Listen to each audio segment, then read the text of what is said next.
wife. Thank you for making it on the very first episode of our new show, True Life with Husband and Wife.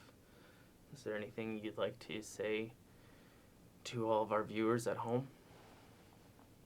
Hello, viewers. I'm wife. It's very deep, as always. It's one thing I really appreciate about you.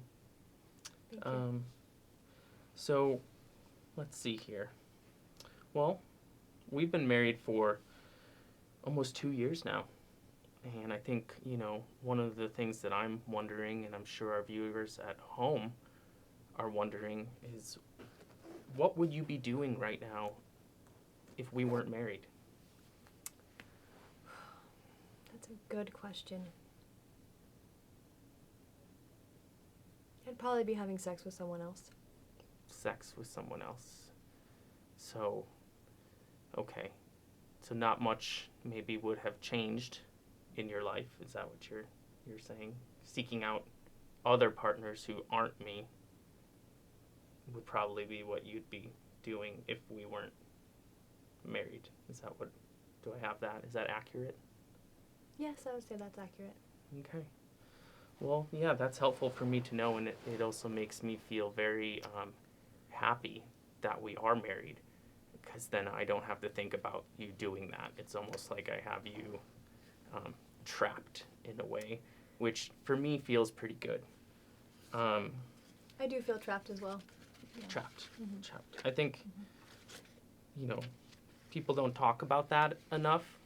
A lot of the books that we've read about being married and how to improve intimacy, they don't really talk about trapped very often. Yeah.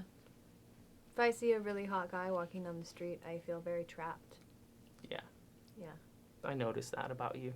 Thank you. Speaking of intimacy, I'm curious to know what is maybe the weirdest thought that you've had while we've been, when we do that thing where I'm on top and then do this stuff for a while, and then a few minutes later we go to sleep. What's the weirdest thing that you've thought about during that time? Oh, the Saturday night thing? Saturdays, yeah. Saturdays around 9:45, sometimes, 9:50. Until about 10 o'clock? 10 o'clock, yeah. Or 9:50? Yeah, and then bed, yeah. I would say I oftentimes think about how I wish I knew more about American and world history. That's usually what I'm thinking about when you're on me. Pretty deep yet again. Are there any particular aspects of world or American history that you really desire or have a yearning to learn more about? Yeah, I would like to know more about all of history. I'm feeling a little bit rusty about the McCarthy era. Ah, yes. I'd like to know the a Red little bit more Scare. about that. Yes. Right. Mm-hmm. Yeah. A very confusing time in history. Often feels like maybe we're still in that era of history. Yes. I've been thinking about eugenics a lot also. Eugenics. The eugenics movement that started in this country. Yes. And then spread to Germany, which resulted in Nazi Germany and the Holocaust. Yeah. I think about that when we're having intercourse sometimes. Yeah. Great. Thank you. You're Thank welcome. you. My next question. So, I think it's pretty clear that we both subscribe to the philosophy, if it's yellow, let it mellow. If it's brown, flush it down. And I was wondering, how do you think that decision is impacting the ecosystem contained within our toilet bowl? It's pretty disgusting in our toilet bowl. Mm-hmm. Would you say that life is thriving, though? Yeah. I think life is thriving in our toilet bowl. And it's a dilemma for me every time I go pee. Because I want to conserve water, but I also feel weird about having a little ecosystem in there. Mm-hmm. But maybe I'm being too rigid in my thinking and I should embrace the ecosystem.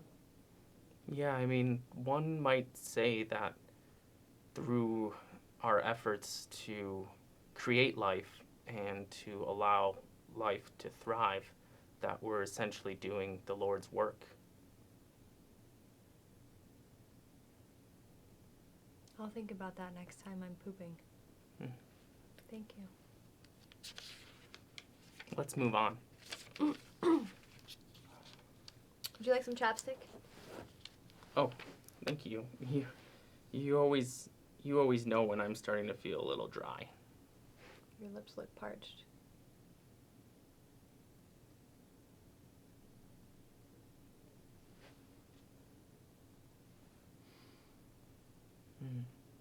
Peppermint. Thank you. So for the viewers at home, something that you might not know is that in our bedroom, wife has, a lot of clothes laying around. They often pile up. Sometimes we jokingly refer to this pile as Clothes Mountain. And, when it comes to mountains, we know that Mount Everest is the highest mountain on Earth, coming in at 29,029 feet. And my question for you, wife, is how much more do you think needs to be added to Clothes Mountain for it to overtake Mount Everest as the highest mountain on Earth? This is a math question? Yes, I know that's not your area of expertise. I don't want to say that that's in relation to your gender, but that also might be true. So I don't want to, close that door necessarily. But this is a math question. Okay, yes. I can do this. Okay. Clothes Mountain is usually about 6 feet. So I think it would need 29,024 more feet. That's really close. Yeah. 6. So the correct answer was, well, you would tie Clothes Mountain if you came in at. Now I'm confused. Math is hard. Math, yeah. Well, Let's bottom move line. on. Move on. Okay. Yeah, let's move on. Okay. Next question, wife. Yes. If you were in our home and you were to come across one of my pubic hairs, what would be an example of a place where you would find it where it would really gross you out? And what would be an example of a place where it might make you miss the fact that I'm not home right now? It would gross me out if it was in my eyeball. I could see that. I hate it when pubic hairs get in my eyes. They're just really rough Mhm. and large. More stringy than the average hair. Yeah. I don't really want anything in my eyeball, actually. And then pretty much anywhere else I would find it, I would miss you. Okay. Well, thank you. That Just the eyeball. makes me feel really good. Especially since I know for a fact, since I live at our home with you, that I have a lot of stray pubes. We could have another mountain called Pube Mountain. Pube Mountain. Yeah. Well, maybe when we get home, we can collect those and see what altitude that mountain comes in at. Okay. Next question. What do you think about our current arrangement of food in the refrigerator? Is there anything that you would change or do differently?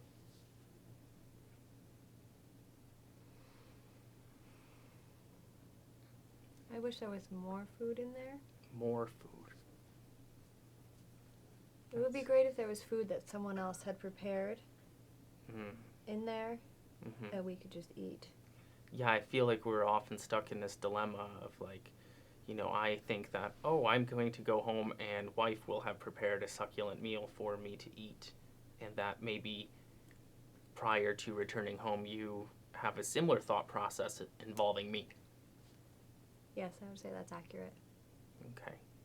I wonder who we could call about that. And I don't think that that's one of the numbers listed on our emergency card next to our rotary phone. We might need a new refrigerator that comes stocked with meals. Yeah. I think it's a refrigerator issue. Refrigerator issue. We need a more active and helpful refrigerator. Yeah.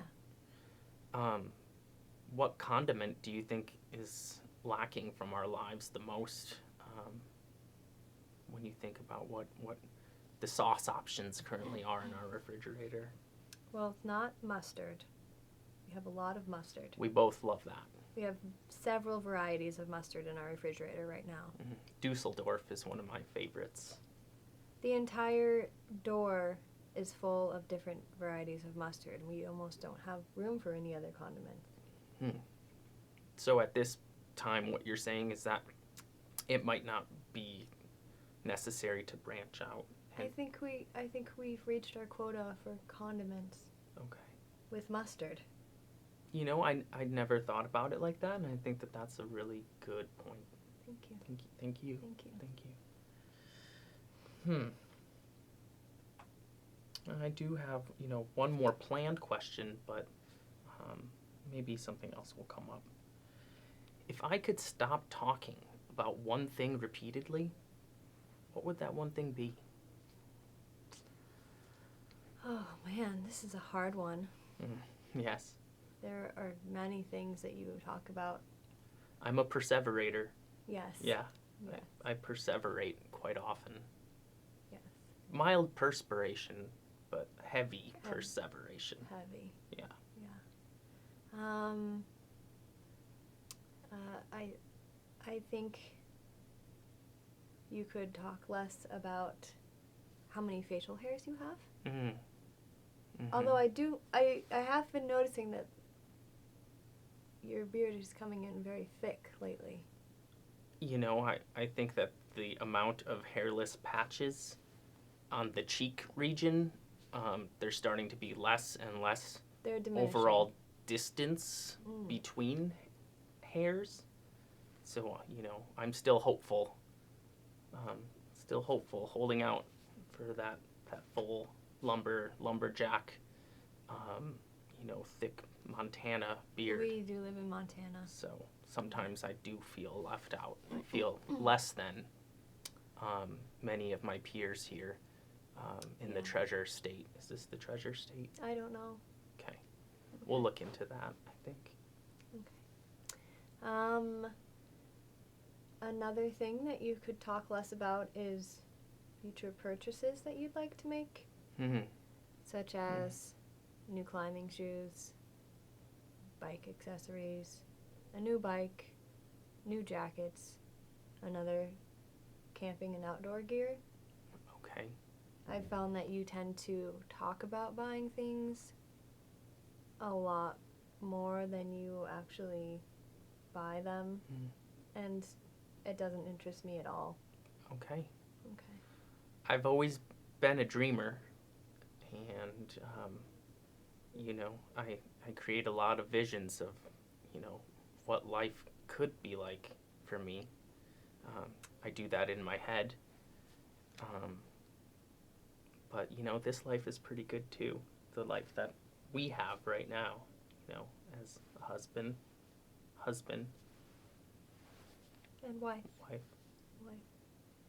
Well, I want to thank all of our viewers out there for taking the time to tune in. On our next episode, perhaps we will have a wife interview me, husband, and I am sure that it will allow you to learn even more about us and our relationship. So thank you. Thank you.